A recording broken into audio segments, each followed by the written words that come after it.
Section 1. You will hear a young student, Andrew, ringing an employment agency inquiring about their services.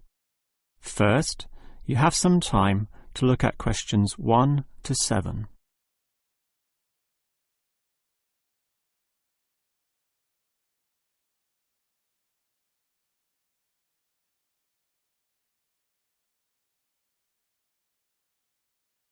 You will see that there is an example that has been done for you. On this occasion only, the conversation relating to this will be played first. Hello, is this the AAA employment agency? Yes. Hi, I rang before. My name's Andrew Peterson. I rang you earlier and gave you my personal details. The student's name is Andrew Peterson, so Peterson has been written in the space. Now we shall begin. You should answer the questions as you listen, because you will not hear the recording a second time. Now listen carefully and answer questions 1 to 7. Hello, is this the AAA employment agency? Yes. Hi, I rang before. My name's Andrew Peterson. I rang you earlier and gave you my personal details. If you remember, I'm that student looking for work during the summer holidays. Oh, sure.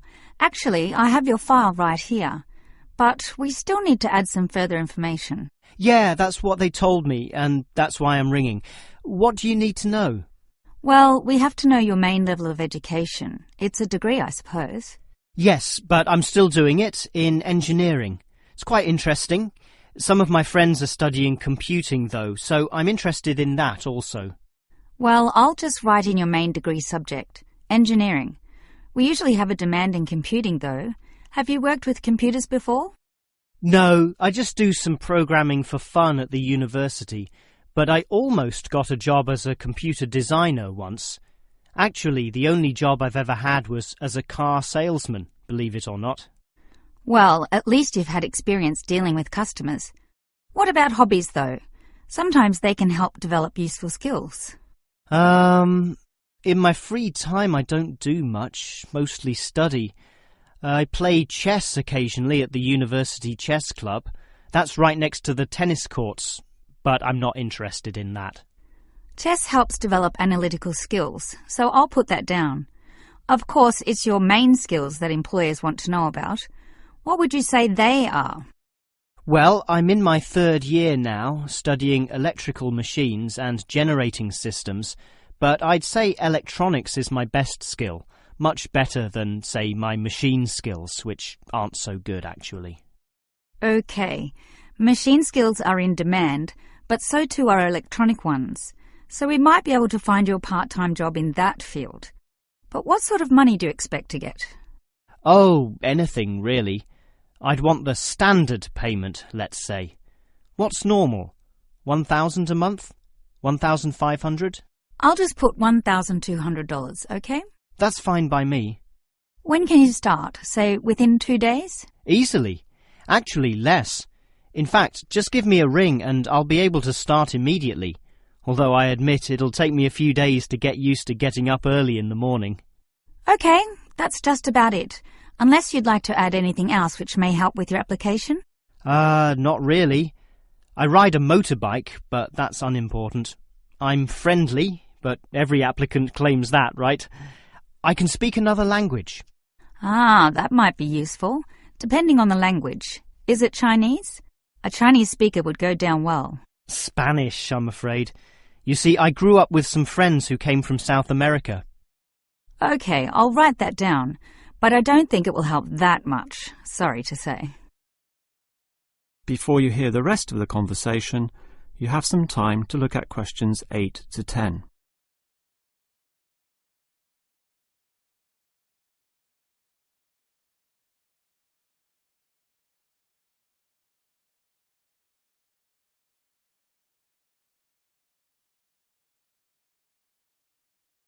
Now listen and answer questions 8 to 10.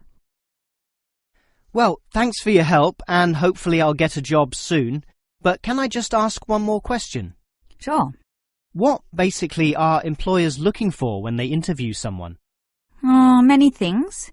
Being hardworking, diligent and focused on your job is good, but surprisingly it often means you can't see the bigger picture or provide suggestions which help the company move forward. That requires thinking for yourself, outside the box as they say, and being free of the standard ways of approaching tasks. Employers certainly value that. I guess experience must help, though. It depends. If it involved a routine job, one which didn't exercise your mind, it might not mean that much at all. But since companies are basically composed of people, it is important to be able to get along with others. There's no point in hiring someone whom the other employees don't like, right? That just causes problems. In fact, I would say that being friendly and approachable ranks far more highly than your academic qualifications. Okay, and that's all assessed at the interview, right? Yes, and your qualifications, experience, and approach to the job, such as whether you can do different things, work overtime, or do long hours, is needed. But those latter qualities are pretty much standard. What may be more important is based on the fact that things inevitably go wrong. Mistakes are made, and someone's got to fix them in a way that creates the least disturbance. People with demonstrated abilities to do this are certainly regarded highly. I see. That's very interesting. That is the end of section 1. You now have half a minute to check your answers.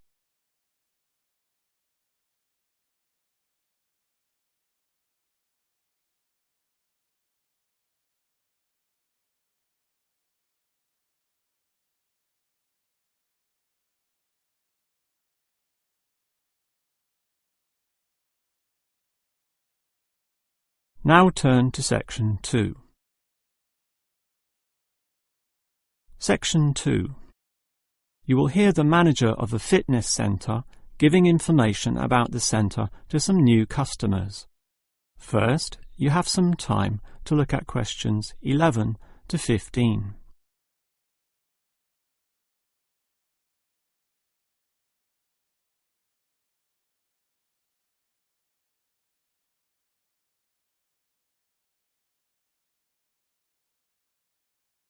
Now listen carefully and answer questions 11 to 15.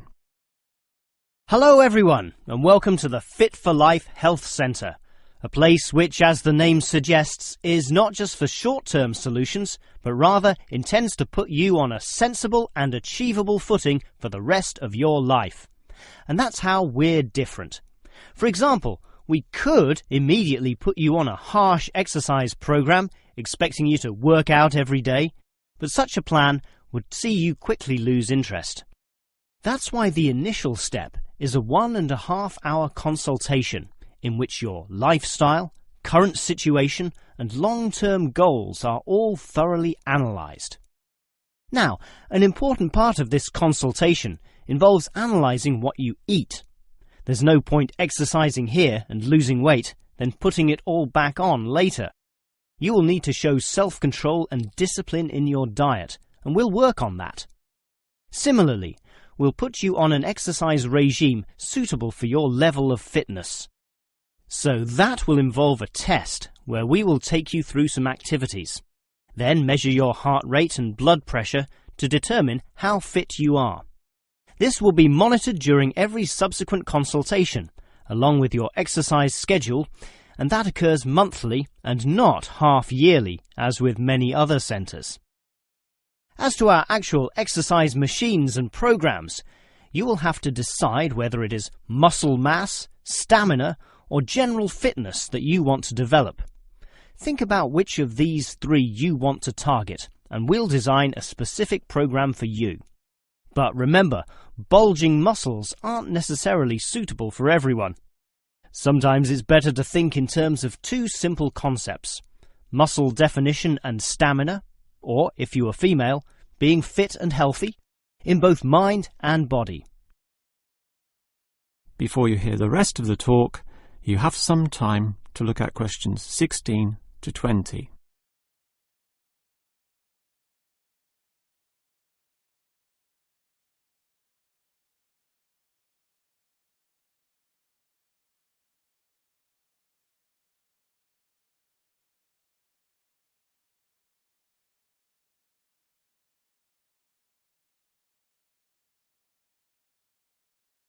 Now listen and answer questions 16 to 20.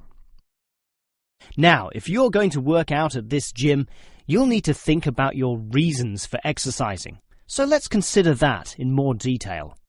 Muscle mass is certainly popular with the guys, probably seeking to impress the girls. And with muscles comes the confidence to do that, right? Well, for that, you'll need our high-stress weight units, where pumping iron is all the rage. Moving on to other benefits, one of the main ones is beating the tension of life, right? And the longer the exercise is, the greater the rewards in this respect. Thus, playing squash can certainly help, and so can swimming. But what's much better, as every jogger will tell you, is their activity. So we have ample jogging machines and they're always popular. They can provide good fitness too, as can the yoga classes. However, again, let's not forget playing squash, which I would say is the optimum way to improve your general well-being. Such an active, energetic game, plus the competitive element, drives you forward into high levels of health and fitness. These, of course, are the ultimate purposes of being here, but remember, the centre is full of like-minded people, all of whom are interesting to meet and valuable sources of information. The yoga classes have a pre- and post-meeting session, so you'll certainly meet others there, although they'll all be yoga enthusiasts, which limits the range somewhat. But whether doing yoga, swimming or exercising, everyone showers, right? So those facilities are where you'll hear all sorts of interesting conversations and really get to know people. Not like the front desk area, which is mostly empty as patrons go immediately inside to do their exercise. Of course, the front desk can answer all your questions and has information brochures and such like, but for knowing more about a greater variety of subjects and community concerns, look at the notice board in the yoga studio, where there's a huge array of papers, leaflets and articles, all for you to read and consider. That is the end of section 2. You now have half a minute to check your answers.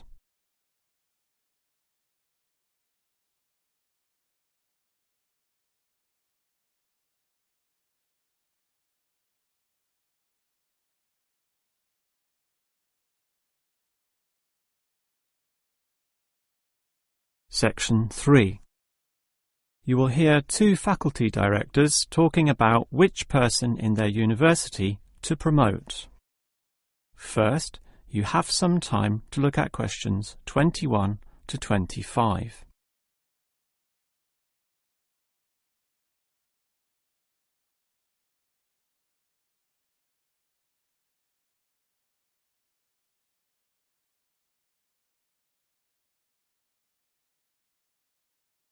Now listen carefully and answer questions 21 to 25. OK, we've got to decide who to promote to leading education officer. Someone from the arts faculty, I suppose. Well, it can be from any faculty, since the position requires more general skills. Handling personnel, settling disputes and motivating them to focus on the task. It was the last position which involved computer knowledge, not this one. Surely computer knowledge would help. So too would knowledge in the arts. Sure, it would help, but the key criterion is being able to direct the staff appropriately. So it doesn't matter then from which faculty we select our candidates? Not really, but I've already looked at those from computing and rejected them all. Why? They're all too new, lacking in sufficient experience, whereas these ones from the business faculty are long-timers, so we'll take someone from there. I suppose you're right. The arts faculty doesn't present much in the way of suitable candidates either. But we'll still have to train the person, teach the ropes, as they say, and he or she will have to expect to do overtime as needed. Of course. It can get so busy that, if we were open on the weekend, they'd have to work then as well. Just as well we're a Monday to Friday university, right? Right. But are you sure these people will actually want the job? The salary isn't such an improvement on their current ones. I know, but there are benefits. You get overtime rates, a nice place to put your car, as well as additional petrol money if you drive for company purposes, which they'll probably be required to do. But those benefits are quite limited, especially given all the work and responsibility involved. People often don't like that. They prefer the creative freedom of less senior teaching positions. Yeah, I know. But these candidates should realise that if they do this job well, there'll be more promotions down the line. You know how everyone likes having their own office, right? Sure. Well, that would come after a few years, if they're prepared to work hard and grow with the university. Yes, that should attract these people. Before you hear the rest of the conversation, you have some time to look at questions 26 to 30.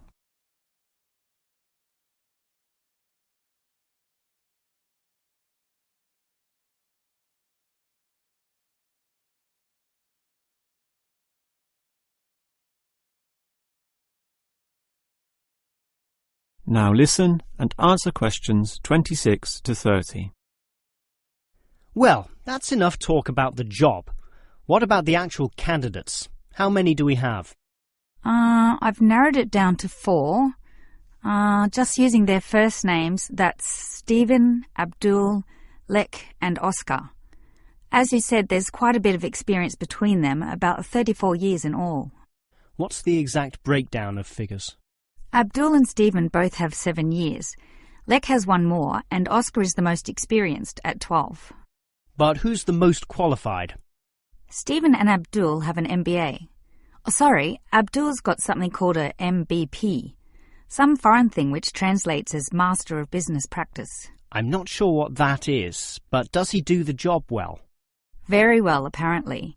Better than Lek and Oscar, who hold a degree and some certificates respectively. But we have to think about any drawbacks. You know, possible issues with any of them. I asked the respective deans for feedback, and I found out that Stephen, the younger one, drinks a bit. So he has a problem with alcohol? No, he never drinks to excess, but at the bar he's often expressed his intention of moving on, of teaching abroad. Ah, he's not stable. Not stable at all, apparently.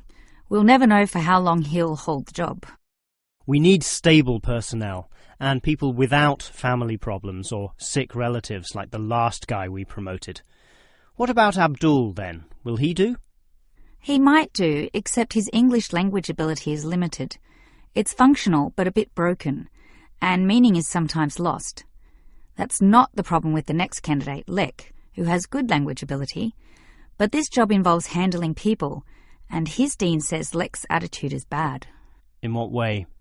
His manners are okay, and he's interested in his job, but he believes there should always be adequate leisure in life.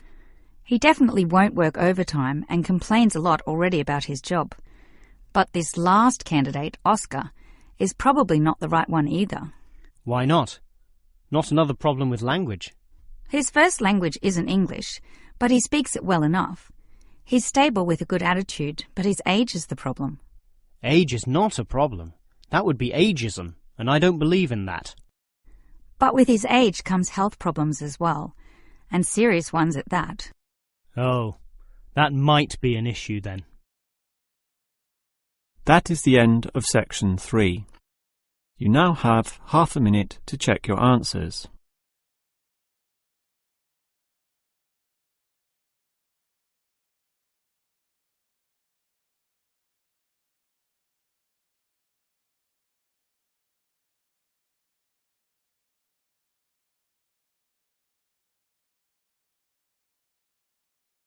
Section 4.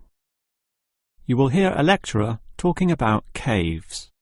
First, you have some time to look at questions 31 to 33.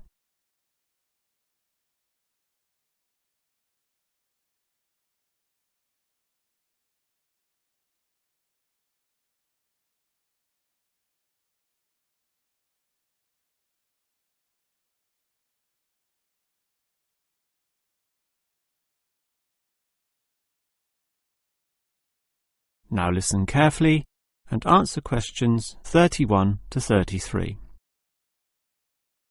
If there is one natural feature which has long fascinated man, it is caves, those natural underground spaces into which people can enter. No known cave in the world can exist without it being extensively explored. Whether it be in remote areas, such as the Clearwater Cave in Borneo, or immensely long and difficult, such as Mammoth Cave in America. Or perhaps the most challenging, those caves below the water table, full with water, in which case the exploration is known as cave diving. Whatever the case, if the caves are known, as complex and difficult as they usually are, they will be explored. The formal name for the study of caves is speleology, and involves many disciplines such as chemistry, geology, biology, and cartography, or the science of making accurate maps, since the largest caves can be hundreds of kilometres long and highly complicated. If the exploration is just for fun, the activity is known as caving. But with the difficulties and dangers involved, the average caver is often involved with one of these speleological sciences. As for the number of caves in the world, research suggests that only a fraction have been found and documented, mostly in the areas in which caving has long been a popular activity, such as in America, France, or Australia.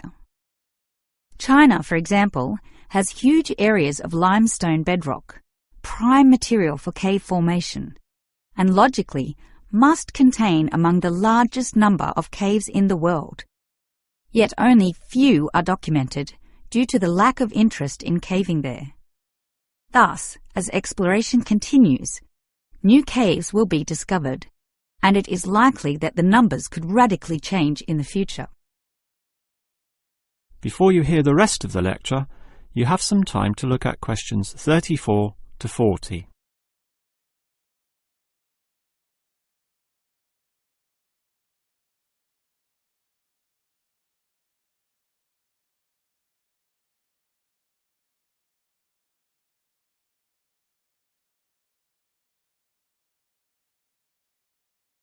Now listen and answer questions 34 to 40. With caves being such mysterious and intriguing places, the obvious question concerns how they form. The most common cause is the effect of slightly acidic water in a process called dissolution. Here, water seeps into the ground and down through rock masses. If this rock is soluble, the water dissolves some of it, and over time, the passage expands to become a cave or cave system. The largest and most common of these involves limestone, although other materials are possible, including gypsum, marble, and even salt. Now, if the cave is formed at the same time as the rock, it is called a primary cave, and the most common of these are lava tubes.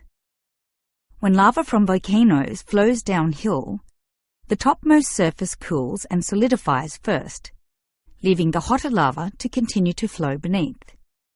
If most of this eventually flows out, a hollow tube is left.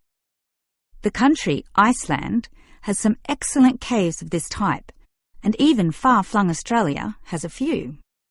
Finally, there are sea caves, formed from waves pounding into coastal cliffs and eroding into fault lines or softer rock. These caves are usually the shortest, about 50 metres at most, since the erosive action of the waves can only reach a certain distance. However, it is limestone caves which will always be the most interesting. This is due to the presence of limestone formations. As the groundwater seeps downward through the ceiling of the caves, it encounters a different pressure and temperature, causing it to deposit a small amount of its dissolved calcium carbonate.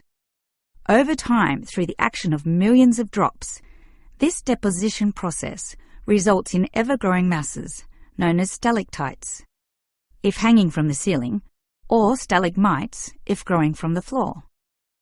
Alternatively, the water may flow over a large surface of rock, forming flowstone, and with other sorts of processes, can result in beautiful milky white formations of astonishing complexity. One of the best examples of this, as well as of what surprising discoveries may yet await, is the Lechuguilla Cave in New Mexico. In the 1950s, Some cavers heard the sound of wind underneath some large boulders on the cave floor, a clear sign of a deeper passageway.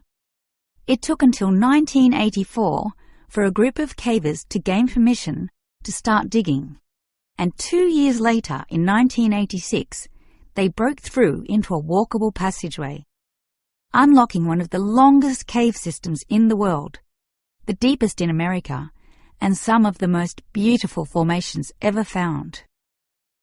Unusually, many of these were yellow with sulfur, suggesting that the caves were a result of hydrogen sulfide from nearby oil deposits.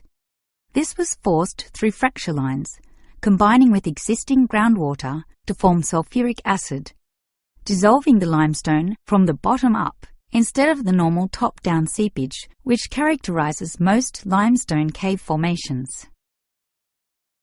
That is the end of section 4. You now have half a minute to check your answers.